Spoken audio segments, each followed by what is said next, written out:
और तो और घर में दीपक जलाने के लिए कोई व्यवस्था नहीं। और उस परिवार में एक आदमी के पास एक ही कपड़ा। पत्नी की उम्र थी 70 की, पति का उम्र 80 का, लड़के का उम्र 40 का। ठीक है। एक बार की बात है कि भगवान शंकर निकले घूमने। जब घूमने निकले तो माँ शक्ति भी साथ में थी। तो माँ शक्ति थोड़ा कभी कभी ये कर देती है ना, तो माँ शक्ति बोले, ए महाराज, अरे बड़ा गरीब है बेचारा, दया कर दीजिए, आशीर्वाद दीजिए।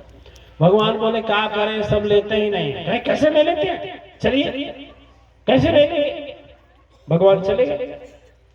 भगवान चले गए तो उस घर का मालिक का उम्र कितना था, 80 वर्ष, पत्नी की उम्र 75 वर्ष। तो जब वो घर में भगवान पहुंचे तो दरवाजा तो जो था छोटा था, सर में लग गया। जब सर में लग गया तो भगवान बोले एक काम करो, तो लोग बाहर ही आ जाओ। बाहर तीनों चले गए। तो पत्नी से भगवान बोले कि बोलो क्या चाहिए, बोलो क्या चाहिए। अच्छा, पत्नी का इच्छा था कि हम 18 वर्ष की सुंदरी बन जाओ। ठीक है। अब पति का इच्छा था कि हमारे पास महल और सोना चांदी आ जाए। बच्चे का इच्छा था कि हमारे घर में एक संतान आ जाए। ठीक है। भगवान बोले तीनों लोगों को एक एक वरदान दूंगा। क्या बोले, एक एक वरदान दूंगा, दूसरा वरदान नहीं दूंगा। और सबको एक एक वरदान मांगने का अधिकार है। पहले सोची बड़ा बढ़िया, हम अपने आप को 18 वर्ष की मांग लूंगी, मन में सोची। उसका पति बोला ठीक है, हम महल मांग लेंगे। बच्चा सोचा हम अपने लिए संतान मांग लेंगे। ठीक है। पहले भगवान उस वृद्ध माता से पूछा जिसकी उम्र 70-75 का था, बोला क्या चाहिए। भगवान से बोली बुढ़िया, करती हूँ विनती है नाथ सुनो, चरणों में शीश झुकाता है दाता, 16 वर्ष की सुंदरी बना दे, जिसको देखकर मोहे तीनों लोक के माता। कहा हमें 16 से 18 वर्ष की ऐसा सुंदरी बना दीजिए कि तीनों लोग देखकर क्या हो जाए, मुग्ध हो जाए। भगवान को क्या करना था। भगवान हाथ उठाए, बोले एवं यस्तु जाओ, ऐसा ही होगा। बोल साचे दरबार की जय। वो भी भगवान शंकर की प्रार्थना। और सब तो थोड़ा लाग लपेट करते हैं, लेकिन कैलाश की बात से नहीं करते। और जब बोले तो कितने वर्ष की हो गई, 18 वर्ष। 18 वर्ष सुंदरी हो गई। वो भी सुंदरी हो गई। और वो जो 80 साल वाला था, बोलिए लग नहीं ना। और जो अपने शीशा में मुंह देखा तो कहा बुढ़िया सुंदरी हो गई। हम भगवान बोले अरे तुम भी मांग लेना जो मांगना चाहे। भगवान बोले तुम भी मांग लेना जो मांगना चाहे। क्या चाहिए। अब उसका क्रोध 7वें आसमान पर होगा। बौखला गया। कौन बौखला, बूढ़ा। बुढ़वा। अब बुढ़वा उठाया डंडा। भगवान बोले अभी नहीं, रुक। कहा नहीं, इसको भोंक दे मुंह में, तोड़ दे दांत इसका। 20 वर्ष की सुंदरी बनकर हमको चिढ़ा रही है। भगवान बोले देखो भाई, हमारे रहने पर मार झगड़ा मत करो, हम चले जाएंगे तो कर लेना। तो कहे हमको वरदान नहीं मिलेगा। भगवान बोले बिल्कुल मिलेगा। तो क्या वरदान दीजिए मामा। तो बोला मैं कहता हूँ बार बार, हे प्रभु और विनती सुन लीजिए, इस सुंदरी को इसी समय क्षण में कुतिया कर दीजिए। बोल साचे दरबार की जय। बोलिए सद्गुरु चरण की। मांगना क्या था, मांगना क्या था।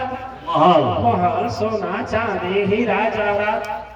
और जो बोला कुतिया कर दीजिए, वो तो कुत्ते का भौ भौ भौ भौ शुरू करती, बुढ़वा को दौड़ाने लगी, बुढ़वा भागने लगा, बुढ़वा कहाँ भाग पाएगा, गिरता था फिर दौड़ाता था।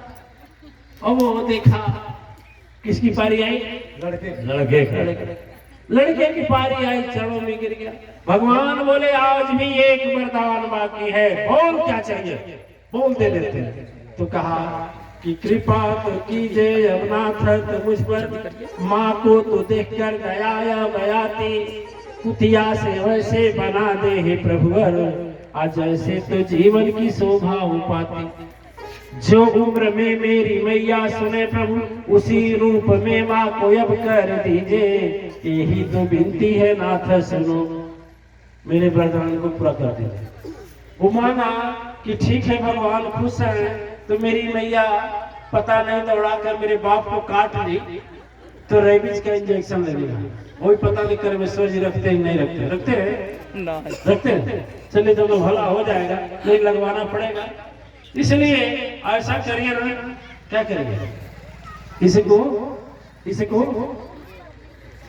जैसे थी वैसे करके। मैं आपसे पूछता हूँ, आप थोड़ा इस पर विचार कीजिए, कहानी मत सोचिए, इस पर विचार करके मैं क्यों कहा, मैं क्या चाहता हूँ, मेरी कहने का भाव क्या है, और किस तरह से आपको मैं समझाने के लिए इसका प्रयोग किया। बात केवल एक है दिव्यात्माएं, भगवान से तीनों वरदान भी खत्म हो गया और समस्या ज्यों की त्यों है कि नहीं।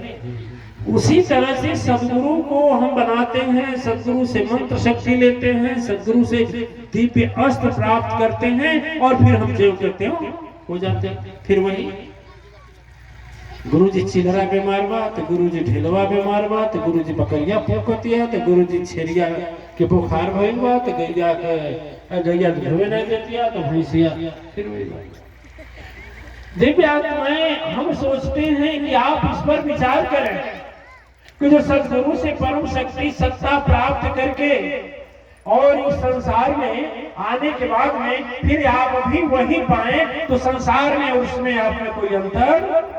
इसलिए मैं कहता हूं कि यदि आप लोग जीतने आए हैं तो आगे कदम बढ़ाएं।